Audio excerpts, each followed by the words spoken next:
ประเทศลาวได้มีเขตปลดปล่อยกว้างออกกว่า2/3และมีพลเมืองเกือบครึ่งหนึ่งของทั่วประเทศนั่นแม่นหมากผลของการปฏิบัติโดยผ่านการต่อสู้อันลำบากยาวนานและมีการเสียสละ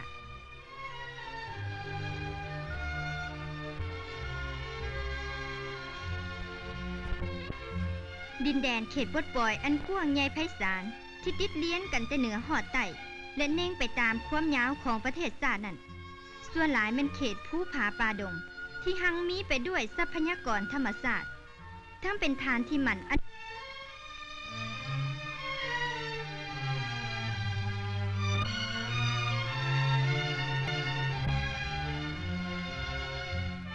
ซ้ำเหนือเสียงขวางได้กลายเป็นใจกลางของเขตปลดปล่อย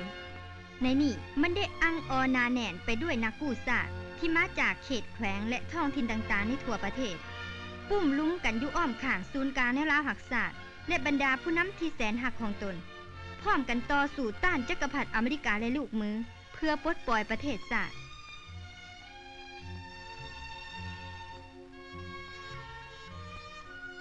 อยู่ภายใต้การนำของศูนย์กลางในลาวหักษาโดยแม่นเสด็จเจ้าสุภานุวงศ์เป็นประธานท่านสีทนกรมดำและท่านไฟด่างเป็นห้องประธาน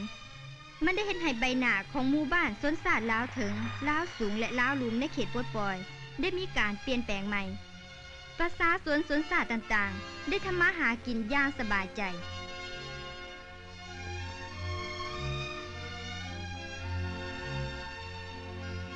ยามเมื่อสังขารขอดและดูการหน้าวทวงกุศสงการลวงล่ำมาเข่าทายแถมแนมเบิงสาวบาลินในเขตแห่งอิสระย่างเสรีประชาธิปไตยมวลและงมนั้นก่องฟังเสียงฟ้องตนแกล้งสรรเสริญเขตปลดปล่อยประชาศาสตร์ใหญ่หน่อยไผก็หน้าแจ่มใสนั่นก็เพราะว่าได้เขตปลดปล่อยมามือประชาชนถือสิทธิ์เที่ยงจริงจำมั่นเรื่องที่สำคัญนั่นย้อนแนวทางสอดส่องศูนย์การน้ำถูกต้องสามสนศาสตร์อ้ายน้องปองดองตุ่มตอมกันถึงวันดีปีใหญ่เดือนเจียงเดือนยีสาวลาวสูงพี่น้องก็ลงคุ้มควางสนามพร้อมพำพากันลิ่นกินเจียงตามฮีดเก่าบ่าวสาวเอาหมากข้อนโยนสะท้อน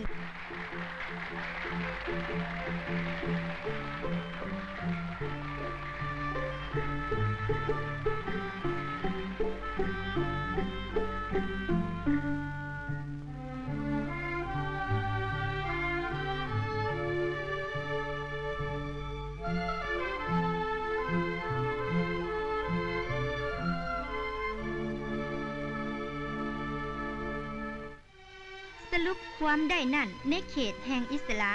สิทธิประชาธิปไตยได้รับการขยายกว้างมันเป็นศูนย์กลางเบื้องเยื้องทางชีวิตใหม่เปรียบดังเหมือนดอกไม้พวมไข่อ้าแบงสีประชาชาติพี่น้องทั่วประเทศลาวเฮาพวมถอดเอาจิตใจฝากความหวังมั่นในเส้นทางเดินดั้นดินแดนเขตปลดปล่อยต่อไปภายภาคหน้าจะถึงบ้านบอนเจริญของมันตัวเมืองเวียงจันทน์ได้กลายเป็นศูนย์กลางแห่งระบอบล่าเมืองขึ้นแบบใหม่ระบอบกดขี่ขูดหีดและเน่าเหม็นของจักรพรรดิอเมริกาและลูกมือจักรพรรดิอเมริกาเข้ามาล้าวเคิงเท่าใดปลดข่ายสำนักงานการทหารของมันก็นับมือนับขยายกว้างออกเท่านั้น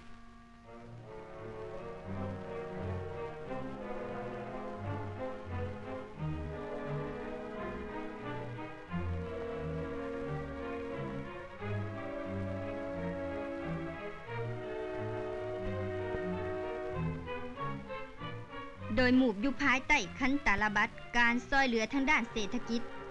จักรพรรดิอเมริกาได้กำเอาพวกลาวขายศาสตร์สร้างอำนาจการปกครองหุ่นและกองทหารหุ่นขึ้นเพื่อเป็นเครื่องมือหัดใส่เลกลก่อสงครามหุกฮานของพวกมัน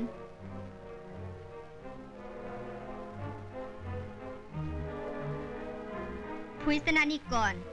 กุปสิทธิ์ผู้ขายศาสตร์ผู้มีประวัติรูปแข้งเลี้ยขาจักรพรรดิอเมริกาได้ถือจักรพรรดิอเมริกาอุ้มสู้ยกย่อขึ้นและกลายเป็นเครื่องมือผู้ขยันมังมอในการก่อสงครามพิเศษอยู่ลาวโดยปฏิบัติตามทฤษฎีนิกที่ว่าเอาคนอาซีฆ่าคนอาซีเอาคนลาวฆ่าคนลาวนั่นจักรพรรดิอเมริกาได้นำเอาอาวุธยุทโธภัณฑ์และพาหนะสงครามอันทันสมัย มาประกอบให้กองทหารหุ่นลูกมือของมันเพื่อปราบปรามประชาชนลาวผู้หักษาต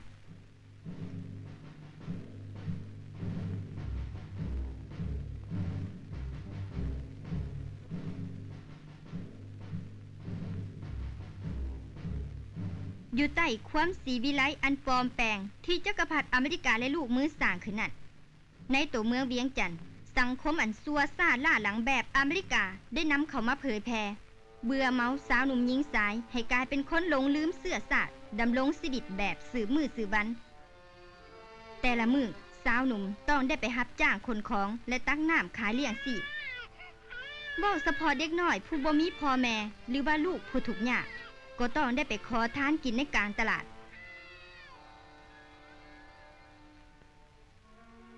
ส่วนจักรพรรดิอเมริกาผู้มาหุกหานและพวกลาวขายสาดจำนวนหน่อยหนึ่งสะพัญญูทางสนุกสนาน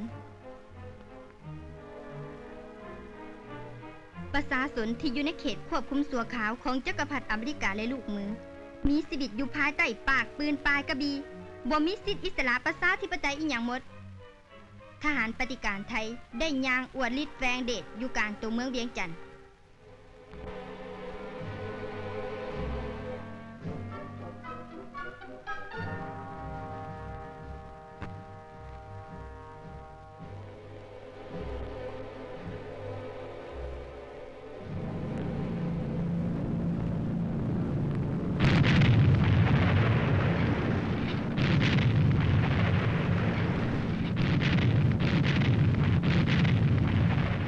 โดยอิงใส่กองทหารเลี้ยวหับจ้างที่มันสร้างขึ้น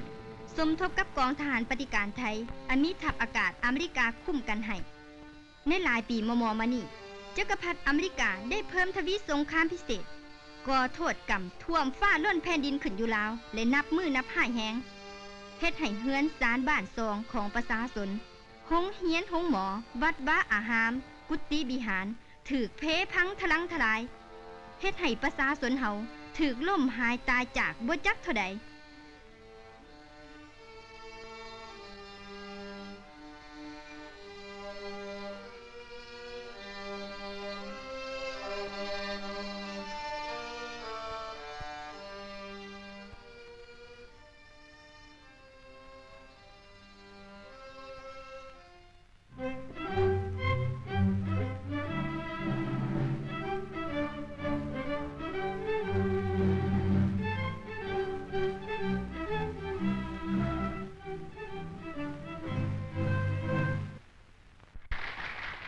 ถึงแม้จะอยู่ในสภาพทั้งแอบหำเหียนฟ้อนบ่ทันหลายแต่เพื่อสมเสยชัยชนะของกองทัพและประชาชนที่ญาติมาได้พร้อมนั้นก็เพื่อแสดงถึงความสามัคคีระหว่างทหารกับประชาชนอ้ายเอ้ยน้องกองศิลปากรแขวงซ้ำเหนือได้สมัครใจไปรับใช้พนักงานและนักรบอยู่ในแนวหน้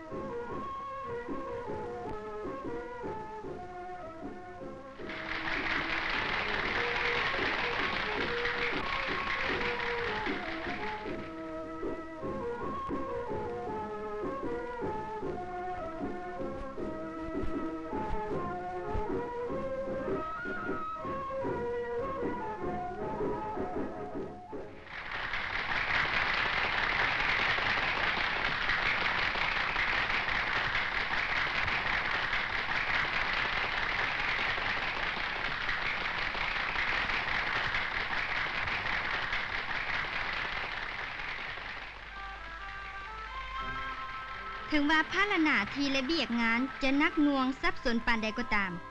แต่เสด็จประธานเจ้าสุภานุวงศ์ยังได้ญาติเวลาไปเยี่ยมยามคนเจ็บอยู่ในห้องหมอ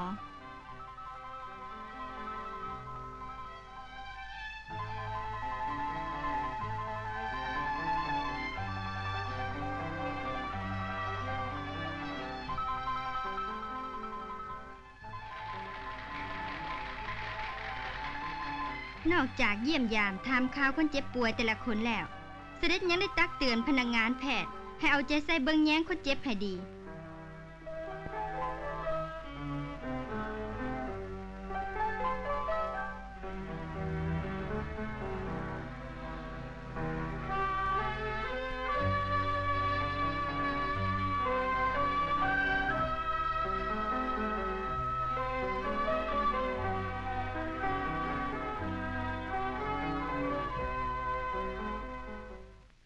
ย้อนถือปลาใส่อยู่ในแขวงซ้ำเหนือจักรพรรดิอเมริกาและลูกมือได้รวบรวมเอาพวกปุ่นว้างป่าผู้แตกทับ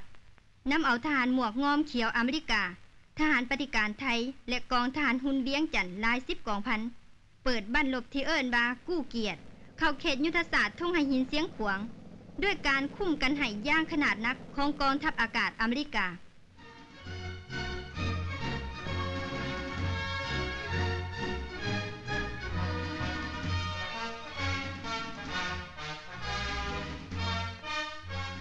ปฏิบัติตามการสี่นำของกองบัญชาการสูงสุดกองทัพปลดปล่อยประชาชนลาว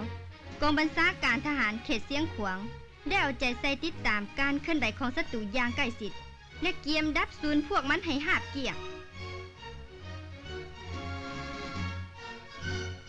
ตาหนากองบัญชาการสูงสุดท่านนายพลสิงคโปร์ได้เดินทางไปแนวหน้าผู้กูดสี่นำให้พนักงานนักรบทุกคนมีสติเกียมพร้อมใส่ใบพริกสังหารศัตรูญาติเอาชัยชนะใหญ่กว่าเก่านี่คืออ้ายน้องกองพันที่2ผู้มีชื่อติดพันกับธงไหหินเสียงขวางมาแต่เหิงนานแล้ว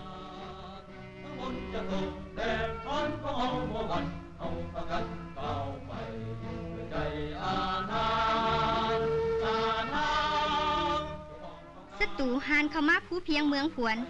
ก็บ่ต่างหยังกับเอาคอมาตำใส่ง่าวเจืองและเอาหัวมาตำใส่ไหหินประชาชนเสียงขวางผู้มีมูลเสือจามัคคีกันสู่กับศัตรูเพื่อปกปักเขตแดนยุทธศาสตร์อันลือซาผากฏนี้ได้เกียมพร้อมรับมือกับอเมริกาและลูกมือในทุก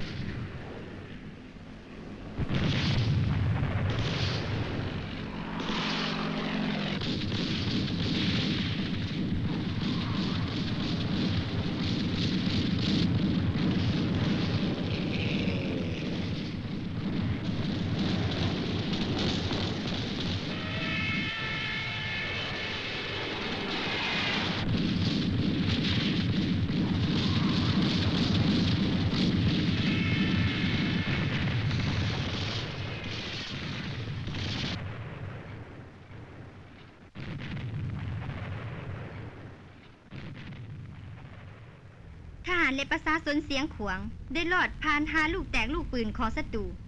แข่งขันกันลำเลียงขนส่งหับใส่สนามรบปกปักรักษาที่มันบนพื้นฐานจิตใจรักษาเครียดแค้นศัตรูสูงสร้างวีรกรรมอันมหัศจรรย์ขึ้นหลายอย่างเป็นแบนแย้งอันใสแจ้งให้แก่กองทัพและประชาชนเฮาในทั่วประเทศห้ำเฮียนเอาและก้าวเดินตาม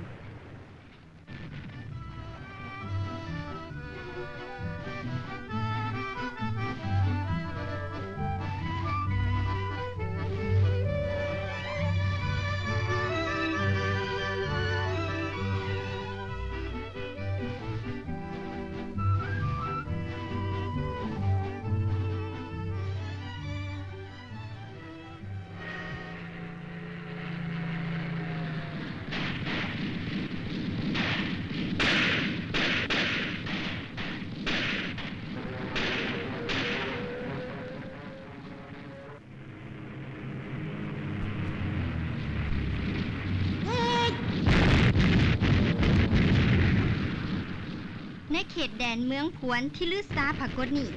บ่ว่าศัตรูจะเหยียบตีนเข้ามาบอนใดพวกมันก็ได้ตกเข้าสู่วงปิดล้อมและโจมอยู่ในแปลวไฟแห่งความเครียดแค้นของกองทัพและประชาชนเฮาที่ลุกเป็นแปลวเผาหัวพวกมัน